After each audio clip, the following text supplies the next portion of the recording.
바울은 대제사장 하나니아가 부여한 변사 더돌로에 의해서 로마 총독 벨릭스에게 고소를 당했습니다. 더돌로는 바울이 이단의 교수로서 불온한 사상을 전파해서 예루살렘 성전을 더럽혔을 뿐만 아니라 로마 제국의 평화를 위협하는 전염병과 같은 자라, 이렇게 정죄를 했습니다. 바울은 가이사라에서 총 3번에 걸쳐서 총독 벨릭스와 그 후임자 베스도, 그리고 3번째로는 아그리빠 왕에게 재판을 받게 됩니다. 최초로 이 바울을 재판한 로마 총독 벨릭스는 어떤 사람이었어요? 여러분들이 한번 스크린을 보시면 좋겠습니다. 이 벨릭스는 AD 52년에서 60년까지 유대 지역을 다스리던 로마의 총독입니다. 여러분, 이 당시 유대 지역은 열심당을 비롯해서 상당히 로마의 저항적인 세력이 많이 있던 지역이었습니다.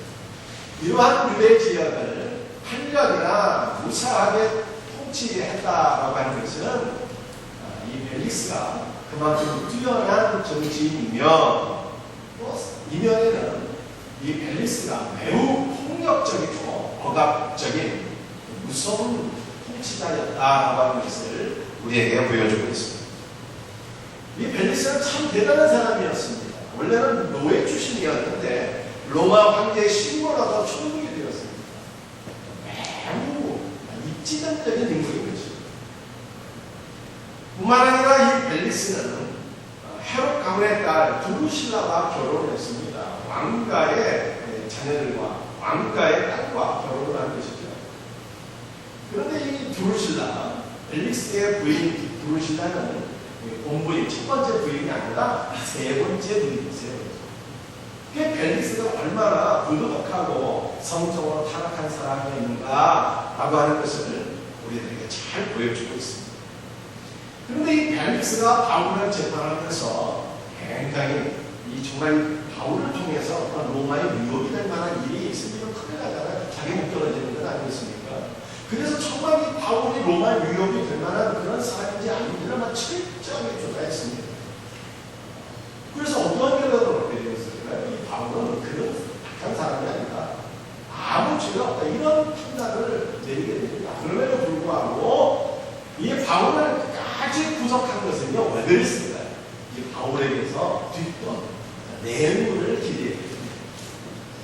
이 벨릭스가 바울을 생각할 때 이 바울은 부모로부터 받은 재산이 어마어마한 굉장히 큰 부자이든지, 아니면은 이 바울의 뒤에는 재정적인 큰 후원자가 있음이 분명하다, 이렇게 판단을 했어요.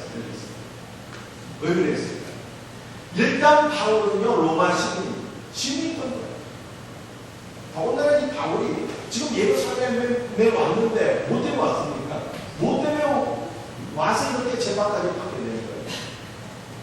바울이 예루살렘에 온 것은 가야의 돈을 가지고 예루살렘 교회의 성전을 부지하기 위해서 왔거든요. 엄청난 큰 돈을 가지고 있어요. 그리고 나서 이 예루살렘 교회 성도들의 정결 예식을 행하는 일도 듣자 하니 이 바울이 다 가졌다는 거예요. 그리고 바울이 가이사라에서 장기간에 걸친 재판을 받게 됩니다. 그리고 나가서 자기는 로마와 함께 가이사라에 상소해야겠다, 로마까지 가겠다는 것입니다. 그 일련의 되어진 이 모든 일들을 생각할 때 벨릭스가 이 바울은 분명히 도발을 합니다. 이 바울을 붙잡고만 있으면은 누가 나서든지 바울을 위해서 나설 것이고, 이 바울 때문에 한번 톡톡히 치밀 수 있다, 이렇게 생각을 하는 거죠. 또 한편으로는 유대인들에게 환심을 얻기 위해서 이 바울을 구속하기도 했겠죠. 그래서 바울이 벨릭스는 자신의 후임자 베스도가 부임하기까지 바울을 더 철저히 조사할 요량으로, 또는 바울에게서 내부를 갖고자 하는 목적으로 종종 바울을 불러다가 바울과 바울을 얘기를 했습니다. 그런데 이 벨릭스가 바울을 불러다가 얘기할 때 그의 부인도 함께 바울을 만났습니다. 이 벨릭스의 부인이 두루실라라고 하는데, 이 두루실라도 보통 여자가 아닙니다. 이 두루실라는 어떤 사람입니까? 아그리빠, 여러분 제가 지난주에 우리 사도행전 25장 26절에 나타난 그 아그리빠와 버니게 잠깐 해드린 거 기억나시죠? 이 아그리빠와 버니게는 헤롯 대왕의 증손자였어요. 그런데 이 두루실라가 누구냐면은 아그리빠와 버니게 여동생에서 왕가의 후손입니다. 그리고 이 두루실라의 이름의 뜻은 이슬이다. 이슬. 그러니까 이름이 상당히 예쁘죠. 이름만 예쁜 게 아니라 매우 젊고, 이 당시에 두루실라가 나이가 20살이었습니다. 매우 젊고 매력 있는 아주 아름다운 여인이었어요. 여기까지는 좋은데 이 두루실라가 남자 관계가 매우 복잡한 여자였습니다. 아주 어린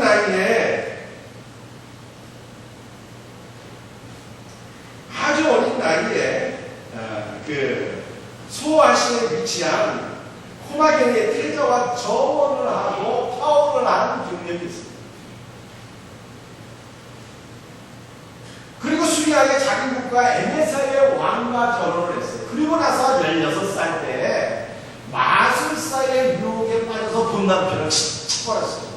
본 남편과 이혼을 하고 그리고 다시 결혼을 했는데 다시 결혼한 사람이 로마 총독 벨릭스였어요. 그러니까 벨릭스는요, 두 번째는 벨릭스가 두 번째. 성적으로 매우 부도덕하고 물란한 사는 것이 바로 이 두루실라였어요. 부부가 만만치 않은 사람. 그런데 이 두루실라는 말씀은요, 유대인이었어요. 유대 여성이었습니다. 그래서 지금 유대교와 이 기독교 사이에 벌어지고 있는 모든 투쟁이나 알력에 대해서 굉장히 많은 관심을 갖고 있었어요. 도대체 기독교가 무엇이길래 유대교가 이렇게 많은 철학을 일으키고 있는가? 이런 것들을 생각하면서 그 자축 지도를 지키고 있어요. 그래서 바울을 불러다가 기회 있을 때마다 그 바울을 통해서 많은 일을 듣고자 했습니다. 그래서 바울은 종종 달려갔는데, 종종 이들을 부부를 만났는데 바울이 이들을 만날 때마다 무슨 얘기를 했을까요? 때를 얻든지 못 얻든지 무슨 얘기를 했을까요? 예수님이 특별히 율법과 선지자에 기록된 그 메시아의 죽음과 부활을 전하면서 바로 구약성경에 나타난 그 메시아가 나사렛 예수 그리스도라 하는 것을 증언합니다. 예수님에게 축하했다. 그런데 바울이 이들 부부에게 특별히 세 가지 주제로 하나님의 말씀을 증거했어요. 바울이 벨리스와 두루실라에게 증거한 말씀의 세 가지 주제가 무엇이었는가 하면 간단하게 한번 살펴보겠습니다. 첫 번째 주제는 의였어요. 여러분들 이 의라고 하는 것은 여러분들 의로운 사람의 법이나 자질이나 상태 착하고 거룩하게 살아야 된다. 이런 것을 강조하는 거예요. 여러분들이 바울이 벨릭스에게 왜 의로운 사람의 자질이나 상태나 이 도덕에 대해서 강의를 했을까요? 그것은 이 벨릭스가 유대 지역을 8년 동안 통치하면서 너무나도 폭력적이고 막 억압하고 분리하는 그러한 악한 삶을 살았기 때문에 당신은 지금 통치자로서 잘못하고 있는 것이며 당신이 좀 선한 통치를 해야 된다. 좀 착하게 살아라. 이런 말씀을 강조했잖아요. 그런데 어떤 학자는 바울이 벨리스에게 이 강론하는 의를 하나님으로부터 오는 의라 이렇게 해석을 했어요. 여러분들 하나님으로부터 오는 의라는 것이 무엇입니까? 그것은 바로 예수 그리스도를 믿음으로 얻게 되는 칭의를 뜻하는 것입니다. 여러분들 칭의가 뭡니까? 칭의가 뭐겠어요? 예수 그리스도의 십자가 보혈의 공로를 믿음으로 우리 예수님의 보혈이 내 모든 죄를 덮음으로 내가 하나님 앞에 무죄라고 합니다. 여러분 이것이 칭의입니다. 따라서 바울은 벨리스 부부에게 당신 같은 주인이 어떻게 의롭다함을 얻을 수 있는가? 어떻게 의롭다함을 얻을 수 있는가? 이 주제에 대해서 말씀을 강론했다는 것입니다. 여러분 우리가 어떻게 하나님 앞에서 의롭다 인정을 받을 수가 있을까요? 그것은 오직 믿음입니다. 예수 그리스도를 믿는 믿음으로 여러분 우리가 값없이 하나님 앞에 의롭다함을 얻게 될 것을 믿으시기 바랍니다. 이러다 바울이 벨릭스 부부에게 강론한 두 번째 주제는요, 절제입니다. 셀프 컨트롤, 이 절제. 이 전체는 특별히 성적인 문제와 관련된 억제, 참을성 이런 것과 관련된 말씀입니다. 여러분이 바울이 벨리스 부부에게 왜 이러한 성적인 절제, 참을성에 대해서 강요를 했을까요? 이들 부부가 다 한결같은 사람들이에요. 벨리스는 지금 두루실라가 세 번째 부인이고, 두루실라는 지금 이 벨리스가 두 번째 남편이거든요. 다 성적으로 타락하고 물러가고 부도덕적인 삶을 살았어요. 그래서 이제 당신들이 좀 하나님 앞에 성적으로 좀 절제하고 깨끗하고 거룩한 삶을 살아야 되는 이런 강요가 아닌 거예요. 그런데 이 절제에 대한 강요는 우리가 믿음으로 거룩하게 된 하나님의 자녀들이 어떻게 성적인 유혹을 극복하고 하나님 앞에 거룩한 삶을 살 수 있겠느냐, 이것을 강요합니다. 예수를 믿어도 구원받은 이후의 삶을 지금 얘기했다는 거예요. 예수를 믿고 구원받은 이후의 삶이 뭐예요? 거룩, 특별히 성적인 거룩을 바울이 강조해서 가르치고 있습니다. 여러분의 바울이 강의한 이 세 번째 주제는 무엇이었는가 하면요, 장차 오는 심판이었습니다. 여러분, 장차 오는 심판은 어떤 것입니까? 예수님의 재림으로 인한 최후의 심판을 뜻하는 것이죠. 바울은 어떻게 예수님의 재림으로 인한 두렵고 공의로운 최후의 심판을 피할 수 있을 것인가, 이러한 주제를 갖고 강조했습니다. 여러분, 이 최후의 심판을 피할 수 있는 비결이 뭘까요? 예수님의 십자가입니다. 6월절 여러분들 기억하시겠어요? 어린 양의 피를 머리 빵과 설주에 칠했더니 심판의 천사가 그 집을 찍어 넘었다는 거예요. 그 마지막 최후의 심판도 오직 예수 그리스도의 십자가 보혈을 믿고 의지하는 성도만 이 최후의 심판에서 구원받게 될 것을 믿으시거든요. 그래서 바울이 강한 이 세 가지 주제는요, 승리와 절제와 그 다음에 최후의 심판, 이 세 가지 주제는 예수 그리스도의 십자가의 보혈, 예수 그리스도의 십자가의 복음의 핵심을 강조하는 것이었어요. 그런데 바울이 왜 만날 때마다, 왜 그가 피해를 얻을 때마다 예수 그리스도의 십자가의 복음을 증거했을까? 도대체 예수님의 십자가의 복음은 무엇입니까? 도대체 예수님의 십자가 복음이 얼마나 대단한 것이 때문에 바울은 기회를 얻을 때마다 십자가의 복음을 증거했습니다. 그런데 우리 십자가의 복음이 어떤 것인가 하는 것을 오늘 성막을 통해서 먼저 살펴볼 수 있고요. 이 성막을 우리 지난 금요일에 우리 강도사님이 잠깐 보여주시기도 했는데 제가 다시 한번 좀 설명을 해볼게요.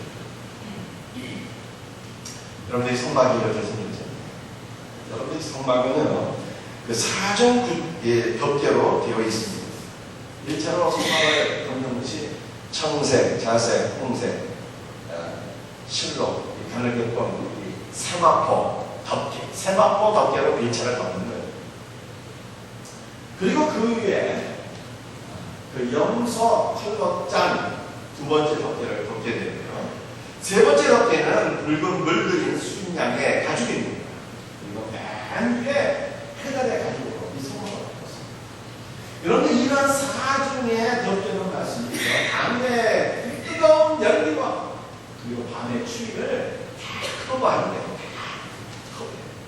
그리고 하늘로부터 내리는 비나 이슬도 다 커버해서 완전 차가워요. 여러분, 이 사중의 덮개는 맞습니다. 하나님께서 이 성막 교회, 그 성도들을 하나님께서 은혜로 온전히 덮어주시고 이 땅의 모든 악한 기운으로부터 우리 성도들을 보호해 주시는 하나님의 은혜를 상징합니다.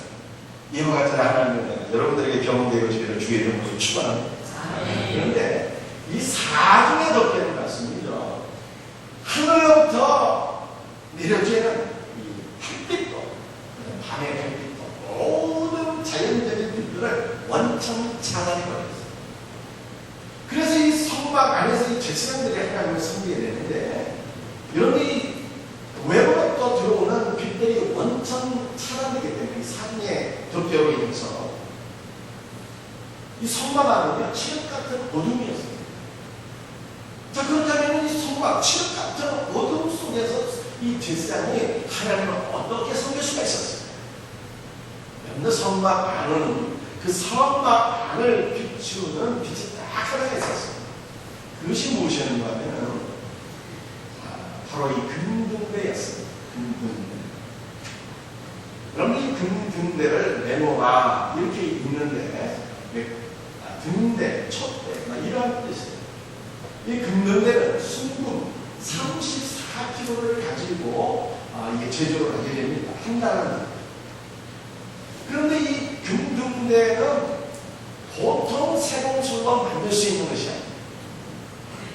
이 금등대를 누가 제조할 수 있는 거냐면 하나님의 성령의 영감을 받은 장인만 이걸 제조할 수 있는 거예요. 왜냐하면 여러분이 이 금등대를 말씀드려요. 다시 한번 보세요. 이 금등대를 어떻게 제조를 하느냐면 부분 나누어서 이 모양을 제작하고 그 다음에 이것을 픽스 같은 거로 조립을 해서 이 금등대를 만드는 거잖아요. 이 금등대 하나가 전체와 함께 있어요. 통으로 하나를 이걸 만들어내야 돼요. 근데 이 금등대를 어떻게 만드는 거냐면 어떠한 틀에다가 이 황금 34kg를 녹여서 그 틀 속에 부음으로 이 형체가 나오는 것이 아닙니다. 이 금등대를 만드는 것은요, 출애굽기 25장 31절 이렇게 말씀하면서 한번 같이 읽어보겠습니다. 시작. 너는 순금으로 등잔대를 만들 때 그 비판과 주기와 자기와 꽃처럼 것을 흉감을 이루고 이 모든 것이 한 덩어리가 되어야 한 덩어리가 원피스야 원피스. 그런데 이것을 어떻게 만드는가 하면 어떠한 틀에다가 환경을 녹여서 부음으로 그 틀 안에서 이 모양이 형성되는 것이 아니고 어떻게 순금으로 등잔대를 쳐서 만들었다. 순금 34kg를 장인이 성령의 영감을 받은 장인이 망치 같은 것으로 쳐서 계속 이 형상을 만들어 나가요. 이거 얼마나 힘들고 어려운 작업입니까? 그런데 이 순금을 쳐서 등잔대를 만들었다는 것은 무엇을 우리들에게 보여주고 있는 것이 등잔대는 예수 그리스도거든요. 이 순금 34kg를 쳐서 등잔대를 만들었다고 하는 것은 예수 그리스도의 고난을 상징하고 있는 것입니다. 우리 예수님께서는 나는 세상의 빛이라 이렇게 말씀하셨죠. 우리 예수님께서 어떻게 세상의 빛이 되셨습니까?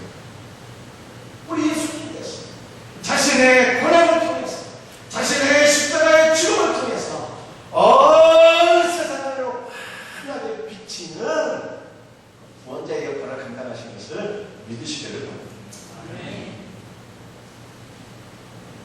여러분 그런데 출애굽기 25장 33절 말씀을 한번 읽어보겠습니다. 이 말씀 한번 읽어봅시다. 시작. 이쪽 가지의 살과 형상의 작은 새과 꽃밭과 꽃이 있게 하고 저쪽 가지에도 살과 형상의 작은 새과 꽃밭과 꽃이 있게 하여 등자리에서 나온 그것을 갖게 하시며. 여러분 이게 무슨 말씀입니까? 여러분들 이 이미지를 다시 한번 봐야 돼요.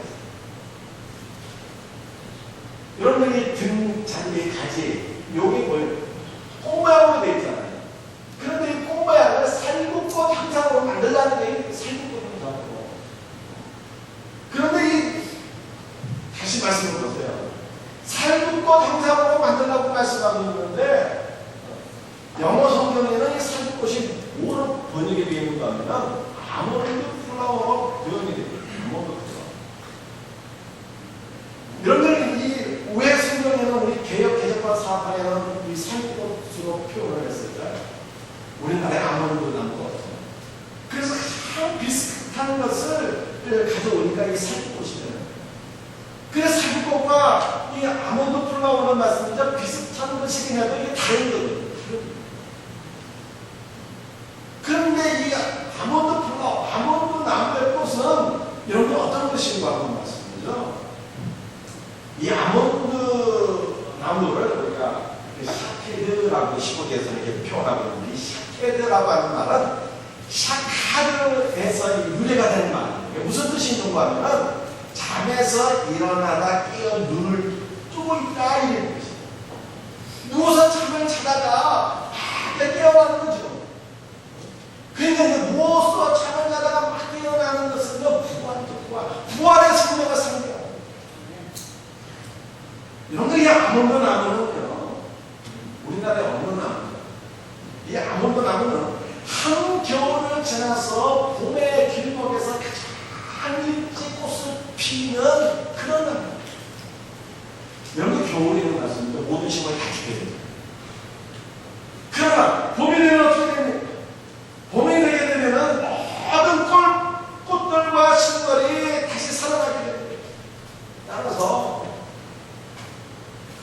한겨울을 지나서 봄의 길목에서 가장 먼저 피는 이 아몬드 나무의 꽃은요 부활의 생명을 상징하고 있습니다. 따라서 그 분자는 예수님의 이 고난, 예수님의 죽음을 보여주고 있을 뿐만 아니라 그 금단대의 이 산꽃, 정확히 말하면 이 아몬드 나무의 꽃은요 예수님의 부활을 또 상징하고 있기 때문에 이 금등잔들은 예수님의 죽음과 예수님의 부활을 우리들에게 말씀하고 있는 것입니다.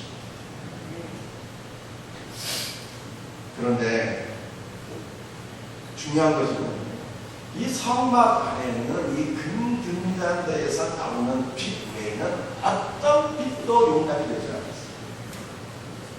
자연적인 모든 햇빛과 달빛과 별빛들이 성막의 사방막에 의해서 완전 차단되었습니다. 그리고 이 성막 안에는 어떠한 인공적인 다른 빛들이 없었습니다. 무슨 다른 뭐 램프나 무슨 성냥불이나 횃불이나 뭐 이런 거 전혀 없었어요. 어느 금등잔대에서 나오는 빛만이 있었다라고 하는 것입니다. 여러분들 이것은 우리들에게 무엇을 교훈하고 있습니다. 여러분 이 성막 교회죠. 교회 안에는 오직 예수 그리스도의 죽으심과 부활의 복음의 빛만이 있어야 된다는 것입니다. 그러나 안타깝게도 오늘날 교회 안에는 황금 만민주의, 진화론과 종교 다원주의와 너무나도 세속적이고 이단적인 비진리들이 생겨나고 있는 것을 우리가 볼 수 있죠. 그러나 이런 것은 이렇게 황금 만민주의와 진화론이나 종교 다원주의나 혹은 이단의 비진리 같은 것은 이 세상을 비칠 수 없는 거예요. 이 금등잔대를 아까 시골에 가면 메노라 이렇게 말씀, 메노라 이렇게 읽거든요. 이 메노라 이 단어에는 원래가 촛대, 등잔대 뭐 이런 뜻인데 이 단어 안에는 빛이다라고 하는 뜻이 있어요. 빛이다. 그리고 무슨 뜻이 있는가 하면 메노라 이 단어 안에는 땅을 기경하다, 땅을 갈아엎다 이런 뜻이 있어요. 그래서 교회가 이 땅을 이 세상을 하나님 비칠 수 있는 것이 것입니다. 이 타락한 세상을 기경하고 갈아엎고 새롭게 할 수 있는 하나님의 능력이 무엇이다? 오직만 십자가에 죽으시고 부활하신 우리 예수 그리스도의 복음의 말씀만이 이 세상을 환하게 비치고 이 세상을 기경하는 하나님의 능력인 것을 믿으시기 바랍니다. 그런데 오늘날 이 교회 안에 오직 예수 그리스도의 복음의 빛만이 충만해야 될 것을 성경이 말씀하고 있습니다. 이 교회는 어떤 것이고요? 교회는 눈에 보이는 건물의 교회가 아니라 우리 성도들의 교회예요. 그런데 성도는 어떤 사람의 성도예요? 성도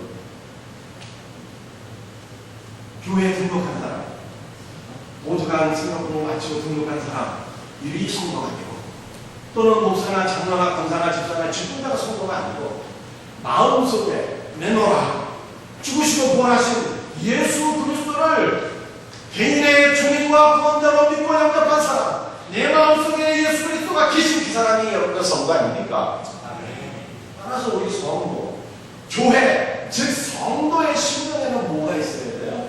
뭐가? 오직 복음의 빛만이 충만해야 된다. 우리의 성도들 심령 안에 황금 만민주의 세상 살아가는 마음이 있는 것이 아니라 어떤 인간적이고 비진리가 우리 안에 충만한 것이 아니라 우리 성도들 안에 죽으시고 부활하신 예수 그리스도의 복음의 빛이 충만하게 될 때 세상에 빛이 되시고 여러분 우리 예수님께서 이런 말씀하는데 너희가 세상의 빛이라고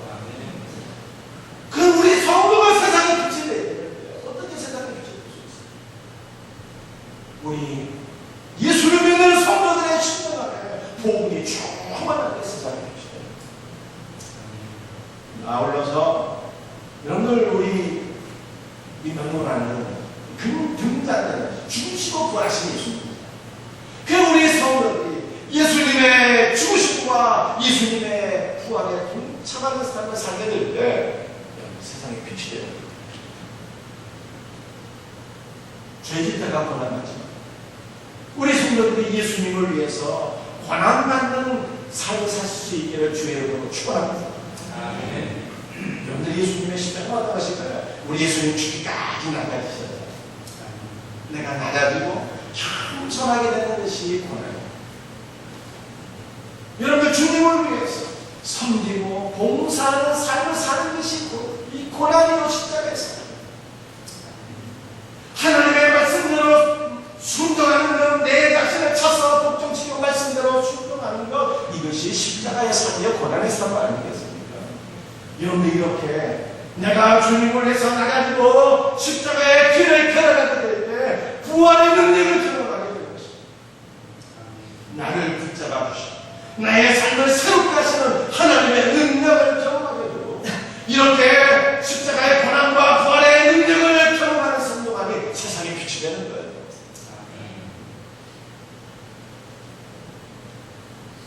제가 지난 주중에 우리 등록한 새신자를 신방했는데요.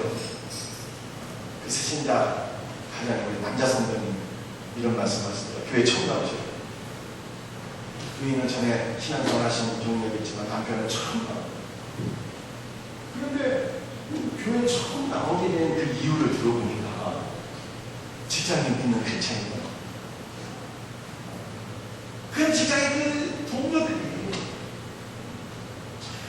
성실하게 일하고 뭔가 보내되고 뭔가 은혜를 끼치는 그런 삶을 사는 것을 보면서 예수를 믿고 싶은 마음이 생겨요. 우리도 예수님의 고난에 동참하고 구원의 능력을 경험하게 될 때 여러분 이 세상에 사람들 가운데 영향력을 미치는 세상을 환하게 비출 수 있는 그런 시대입니다.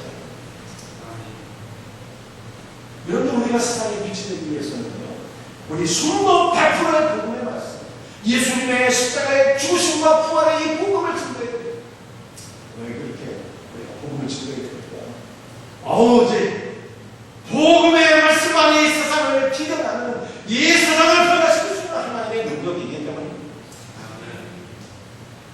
여러분들 이 복음은요 세상을 변화시키기 앞서서 이 복음의 말씀은 예수를 믿는 나에게 먼저 큰 기쁨이요 능력이 됩니다.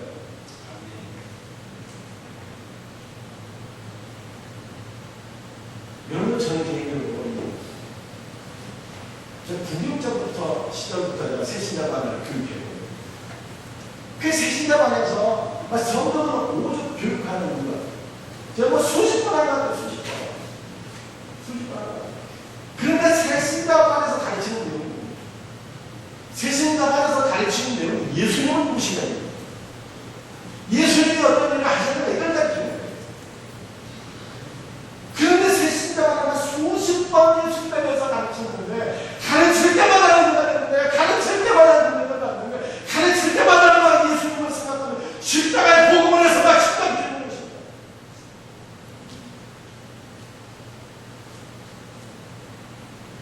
여러분 세상에 어떤 책들이 아무리 재밌고 좋은 책들이요 한 두어 번 내가 더 이상 안 돼요. 그런데 예수님의 십자가의 복음은 우리를 세계로 하나님의 능력이거든요. 이 말씀은 수십 번 수백 번 읽고 가르쳐줘요. 이 말씀이 우리를 충치게 하고 우리의 심장을 뛰고 우리의 영혼을 소생시키고 하나님의 능력이거든요.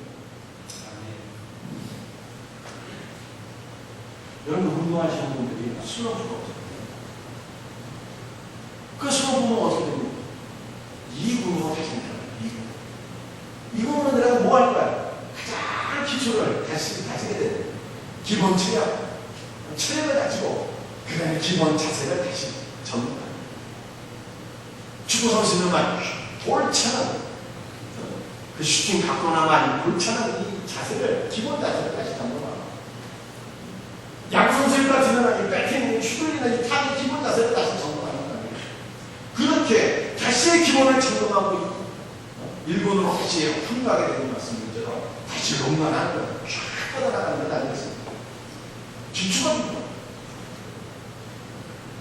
여러분, 제가 이 새신자만 복음의 능력, 복음의 기초에 대해서 말씀드립니다. 여러분, 어떤 분이 새신자만을 이렇게 생각하게 될 때, 이거는 교회 처음 나오신 분들, 배움을 못합니다. 우습게 하시는 분들이 좀 있는데, 그런 게 아니고. 신앙생활 하시다가 여러분들, 한에서 이사 오신 분들 같은 경우에는, 등록을 하게 됩니다. 장로님, 권사님, 집사님도 계시고, 그분들이 말씀에 새신자 공부하게 됩니다. 이거 내가 어떤 사람이다 하면서 나는 제자마다 필요한 사람이다 하면서 우습게 여기고, 여러분들 새신자가 복음의 능력으로 우습고, 오히려 여러분들이 직분자일지라도 여러분의 영혼에 무엇인가 문제가 생기고 무엇인가 침체가 생기고 내 영혼에 지금 뭔가 지금 질병에 걸려서 허우적거리는 게 아니라 무엇으로 다시 돌아? 복음으로 다시 돌아가야 돼. 복음으로. 말씀의 기본으로 다시 돌아가서 예수님이 누구신가를 배우고 십자가의 능력을 경험해야 되는데 세가지방으로 다시 돌아가야 돼. 하나님의 말씀이 우리를 살리는 능력이 있는 것을 경험할 때 여러분들 우리 신자들 세상에 빛이 되는 거예요. 할렐루야. 이와 같은 은혜가 우리 모든 성도들에게 경험되어지기를 주님의 이름으로 축원합니다. 제가 원래 이 설교를 준비하는데 이게 딱 지금 한 절반도 못한 한 절반 하는 건데 말씀드리고 이 설교를 다 하려면 시간이 너무 오버될 것 같아서 이 후편 절반은 다음 주에 있습니다. 복음의 능력 가운데 거하시고 우리 성도들이 다 되시기를 주의 이름으로 축원합니다. 네, 다 같이 일어나셔서 찬송하시겠습니다. 423년 Yeah.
우리 합심으로 기도합니다. 세상이 흔들리고 사람들은 변하여도 나는 주를 섬기리.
사랑하는 성도, 교회는 오직 죽으시고 부활하신 예수 그리스도의 복음의 빛 외에는 아무것도 없어야 됩니다.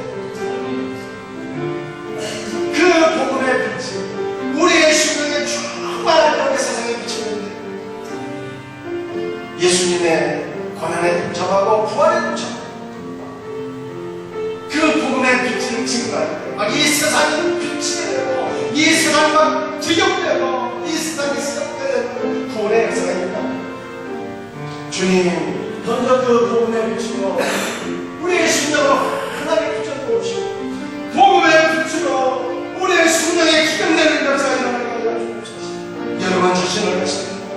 우리 생명생계가 복음의 빛으로 충만할 수 있도록 기도하고 우리 생명생계를 이 땅에 환하게 비춰낼 수 있는 이 세상이 새롭게 되는 역사가 일어나고, 오늘 이와 같은 기도의 제목을 가지고 우리 하나님 앞에 합심으로 주의 한번 외치고 기도드리기를 바랍니다. 주여!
죽으시고 부활하신 생명의 주님 예수님 감사와 찬송과 영광을 올려드립니다.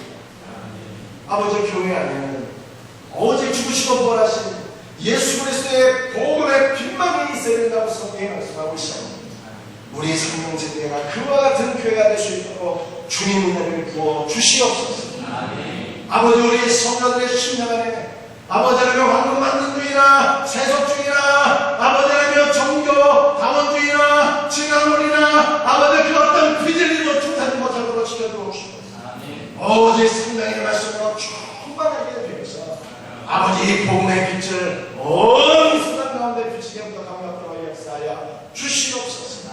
아버지 우리가 예수 그리스도의 권한에 동참하는 자가 되기를 원합니다.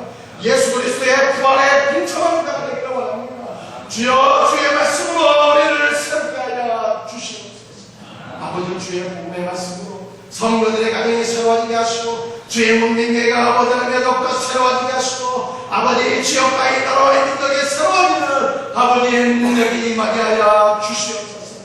아버지 복음의 말씀으로 우리의 영혼이 새로운 힘을 얻기를 원합니다. 우리의 심장이 다시 새롭게 뛰기를 원합니다. 주여 이 말씀으로 주님 주시기 원하시는 아버지 풍성한 생명을 우리가 공급받아 새롭게 살아갈 수 있도록 주님 도와 주시옵소서. 아버지 하나님 오늘 아버지 앞에 나와서 예배를 드리면서 귀한 예물을 구별하여 공헌하오니 모든 것들을 주께서 귀하게 연락하여 주옵소서.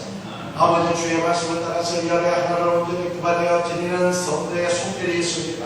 약속의 말씀을 따라서 저들의 삶이 기록되게 하시고 아버지 하나님 주께서 허락하신 창고 영문간의 좋은 곳으로 채워주시고 모든 질병과 사건 사고를 막아주시고 저들의 가정과 직장과 자녀손들의 세계 열방 가운데 뛰어나서 하나님의 나라와 예수 그리스도의 복음을 위해서 쓴다는 복된 은혜가 있게 하여 주시옵소서. 감사하는 자들에게 더욱더 감사의 기쁨이 넘쳐나게 하시고 성령과 기름을 드리는 땅까지 주 예수의 피 묻은 복음이 증거되어서 많은 영혼들을 예수님고 본받게 하여 주옵시고 주정공과 아버지 하나님의 세례양식과 한담을 위해서 장사를 위해서 월드비전을 위해서 드려지는 모든 영혼들 주의 나라 주의 영광을 사랑하게 귀하게 쓰임받게 하여 주시옵소서. 예수님의 이름으로 감사하며 기도드리옵나이다. 아멘.